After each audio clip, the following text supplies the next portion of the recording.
다 함께 사도신경으로 우리의 신앙을 고백함으로 3월 10일 화요일 사순절 기도회를 시작하겠습니다. 나는 전능하신 아버지 하나님, 천지의 창조주를 믿습니다. 나는 그의 유일하신 아들, 우리 주 예수 그리스도를 믿습니다. 그는 성령으로 잉태되어 동정녀 마리아에게서 나시고 본디오 빌라도에게 고난을 받아 십자가에 못 박혀 죽으시고 장사된 지 사흘 만에 죽은 자 가운데서 다시 살아나셨으며 하늘에 오르시어 전능하신 아버지 하나님 우편에 앉아 계시다가 거기로부터 살아있는 자와 죽은 자를 심판하러 오십니다. 나는 성령을 믿으며 거룩한 공교회와 성도의 교제와 죄를 용서받는 것과 몸의 부활과 영생을 믿습니다.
죄인 구원하실 때 어서 주께 나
함께 공동기도 하시겠습니다.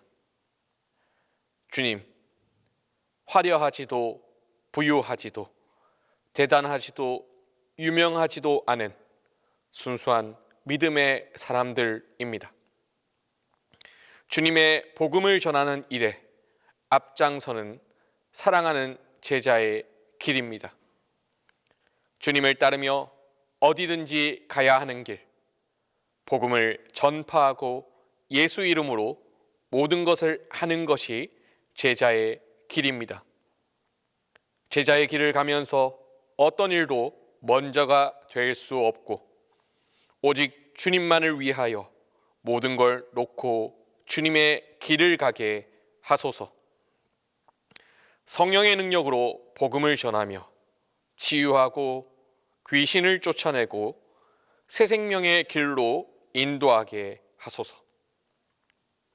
주님, 지상 사명을 온전히 받아들이며 자신의 모든 것을 부인하고 끝까지 복음의 길을 간 12 제자를 따라 살게 하소서. 사순절 기도회에 주시는 하나님 말씀은 마가복음 6장 6절에서 13절입니다. 이에 모든 촌에 두루 다니시며 가르치시더라. 12 제자를 부르사 둘씩 보내시며 더러운 귀신을 제어하는 권능을 주시고 명하시되 여행을 위하여 지팡이 외에는 양식이나 배낭이나 전대의 돈이나 아무것도 가지지 말며 신만 신고 2벌 옷도 입지 말라 하시고 또 이르시되 어디서든지 누구의 집에 들어가거든 그곳을 떠나기까지 거기에 유하라. 어느 곳에든지 너희를 영접하고 너희 말을 듣지 아니하거든 거기서 나갈 때에 발 아래 먼지를 떨어버려 그들에게 증거를 삼으라 하시니 제자들이 나가서 회개하라 전파하고 많은 귀신을 쫓아내며 많은 병자에게 기름을 발라 고치더라. 마가복음 초반부에는 예수님께서 기적을 행하시는 장면이 주로 등장합니다. 귀신을 쫓으십니다. 회당에서도 그렇고 거라사 지방에서도 귀신을 쫓으십니다. 모두 더러운 귀신입니다. 더러운 귀신으로부터 사람들을 구원하십니다. 또한 병자를 고치십니다. 나병, 중풍병, 손 마른 병. 말 그대로 그때 당시에는 도저히 이유를 알 수 없어 사람을 말라 죽게 만들었던 병으로부터 사람들을 구원하십니다. 사람들을 치유하십니다. 마가복음 초반부에 등장하는 예수님의 권능은 곧 그분이 하나님의 아들이시며 그분이 하나님이심을 입증하는 것만 같습니다. 하지만 마가복음의 전체 이야기의 목적은 예수님의 권능을 소개하는 데 있지 않습니다. 예수님의 권능은 굳이 따지자면 마가복음에서는 일종의 사이드 메뉴에 가깝습니다. 주 메뉴를 돋보이기 위한 장치에 지나지 않는 것이죠. 진짜 마가복음이 소개하려고 하는 것은 예수님의 순환입니다. 예수님의 십자가입니다. 우리가 오늘 읽은 본문 앞에 있는 마가복음 6장 1절부터 6절 초반부까지는 예수님의 순환이 예견되어 있습니다. 특별히 6장 4절은 이렇게 말합니다. 선지자가 자기 고향과 자기 친척과 자기 집 외에서는 존경을 받지 못함이 없느니라. 뒤이어 5절은 이렇게 말합니다. 거기서는 아무 권능도 행하실 수 없어. 초반부에서 엄청난 권능을 행했던 예수님은 적어도 6장에 들어서면 권능을 행할 수 없는 존재로 그려집니다. 이유는 간단합니다. 사람들이 예수님을 믿지 않습니다. 예수님께 권능이 있다는 사실을 믿지 않습니다. 사람들은 예수님에게 더 이상 병을 고쳐달라고, 귀신을 쫓아달라고 요구하지 않습니다. 그들은 예수님을 배척합니다. 오늘 우리가 읽었던 본문은 예수님께서 당하실 순환이 암시되어 있는 배척 장면에서 시작됩니다. 사람들이 예수님을 믿지 않습니다. 사람들이 예수님께 권능을 요구하지도 않습니다. 그때 예수님께서 제자들을 불러내셔서 이렇게 말씀하시는 겁니다. 둘씩 더러운 귀신을 제어하는 권능을 주시고 권능을 위임하십니다. 이제 제자들은 예수님의 손과 발이 됩니다. 그 결론부는 12절과 13절에 나와 있죠. 제자들이 나가서 회개하라 전파하고 많은 귀신을 쫓아내며 많은 병자에게 기름을 발라 고치더라. 그러니까 우리가 딱 13절까지만 보면 제자들이 권능을 위임받아 실제 권능을 행사한 희망적인 결론에 이르게 됩니다. 하지만 우리가 6장 초반부를 살펴본다면 앞으로 펼쳐질 일을 상상해 볼 수 있습니다. 제자들 또한 예수님처럼 배척당할 것입니다. 제자들 또한 예수님처럼 십자가 순환과 같은 일을 겪어야 할 것입니다. 실제 우리가 읽었던 본문 뒤이어서 이를 암시하는 이야기가 이어지죠. 세례요한이 죽게 됩니다. 세례요한은 권력자 헤롯에 의해 살해당합니다. 이 이야기는 예수님 또한 권력자에 의해 살해당할 것이라는 암시입니다. 덧붙여 제자들 또한 권력자들에 의해 살해 위협을 받게 될 것이라는 암시입니다. 여기서 우리는 제자가 된다는 것의 의미를 발견하게 됩니다. 제자가 되면 예수님의 권능을 눈앞에서 목도할 수 있습니다. 예수님의 권세와 능력이 우리의 존재로부터 펼쳐져 나가는 영광을 볼 수 있습니다. 하지만 또한 제자가 되면 예수께서 당하셨던 배척을 경험해야만 합니다. 예수께서 겪으셨던 순환의 위기 앞에 서야만 합니다. 권능과 순환은 한 쌍입니다. 둘은 분리되지 않습니다. 언젠가 지금 권사님이 되신 당시에는 청년부 간사를 담당하셨던 분이 저에게 신학에 대해서 이것저것 물으셨습니다. 성경에 대해 관심이 많다는 겁니다. 성경을 제대로 배워보고 싶다는 겁니다. 복음에 대해서 알아보고 싶다는 겁니다. 물론 목회자가 되려는 생각은 없고 단지 교양의 차원에서 신학을, 복음을, 성경을 공부하고 싶다는 겁니다. 그래서 신학교에 갈 수 있는지, 신학교에 가면 무엇을 배우게 되는지, 그리고 목회를 하지 않아도 신학교에 가도 되는지 등등을 질문했습니다. 저는 정성껏 답해 드렸습니다.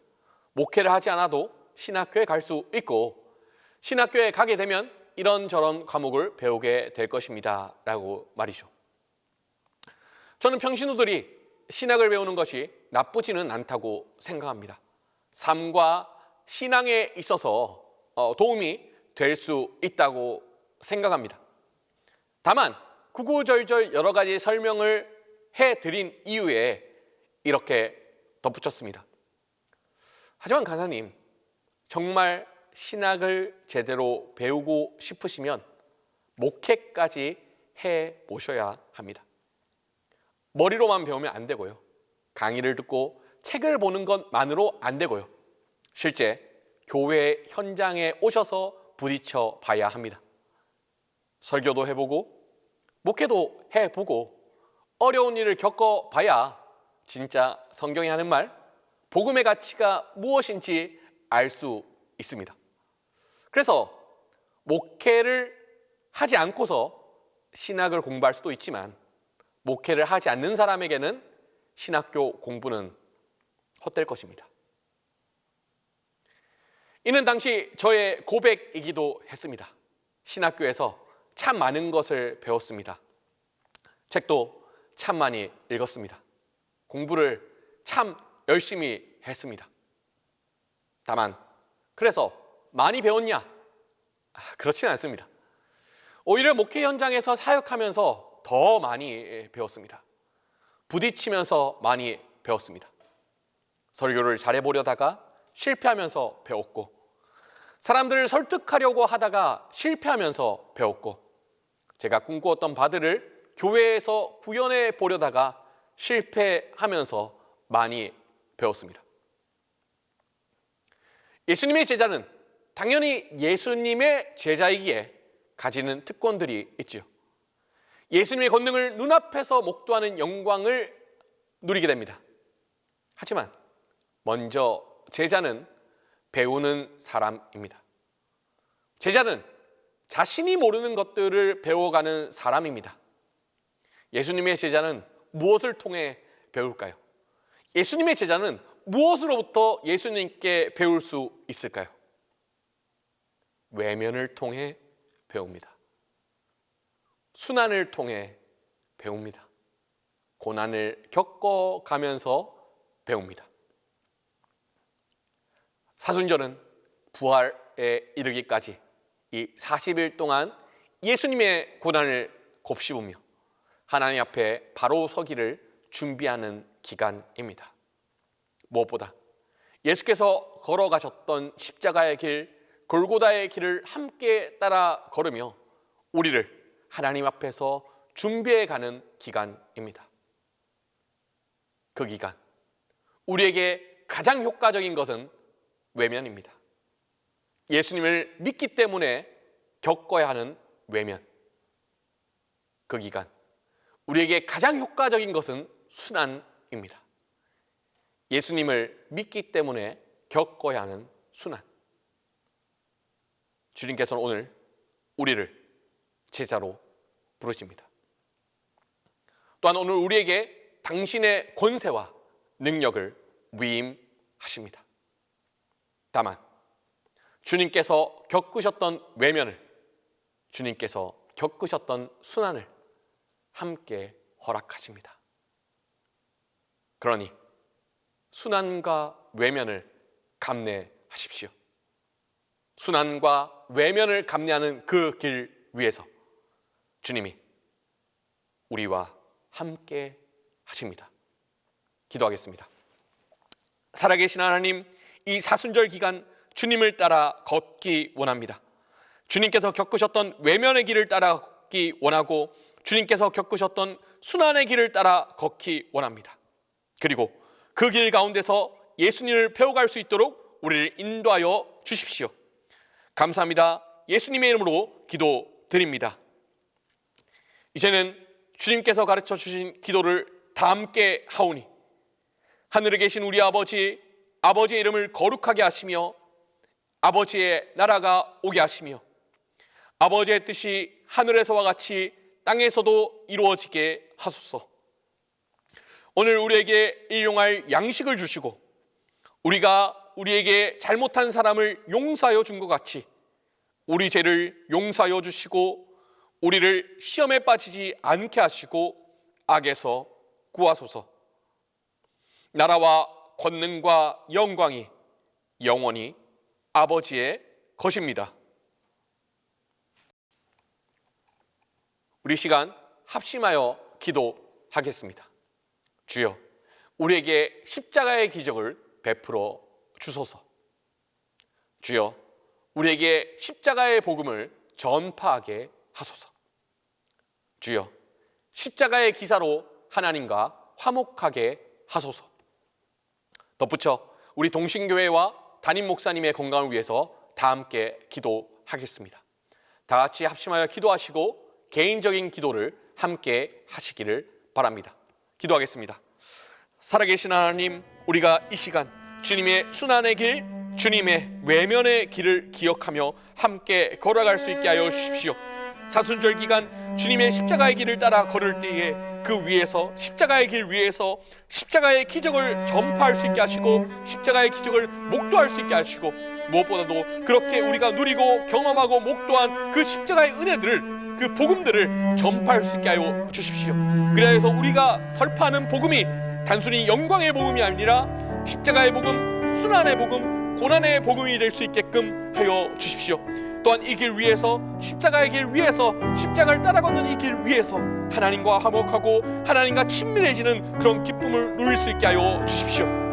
그래서 우리가 사순절 기간 이 십자가의 길, 고난의 길, 아버지 이 길을 따라 걸을 때에 우리의 영혼이 더욱더 정결하게 되고 우리가 하나님과의 관계가 더욱더 온전하게 되는 그런 귀한 은혜의 능력들을 우리 가운데 베풀어 주십시오. 또한 하나님, 우리 동신교회를 위해 기도합니다. 동신교회를 붙들어 주시고 동신교회가 정말 하나님을 기쁘시게 하는 교회가 될 수 있도록 하나님께서 빚어가 주시는 일들을 우리가 목도하게 하여 주십시오. 마지막으로 담임 목사님을 위해 기도합니다. 하나님, 영육간의 건강을 챙겨주셔서 우리 목사님을 붙들어 주셔서 목사님이 다시금 건강하게 회복될 수 있도록 주님께서 인도하여 주십시오.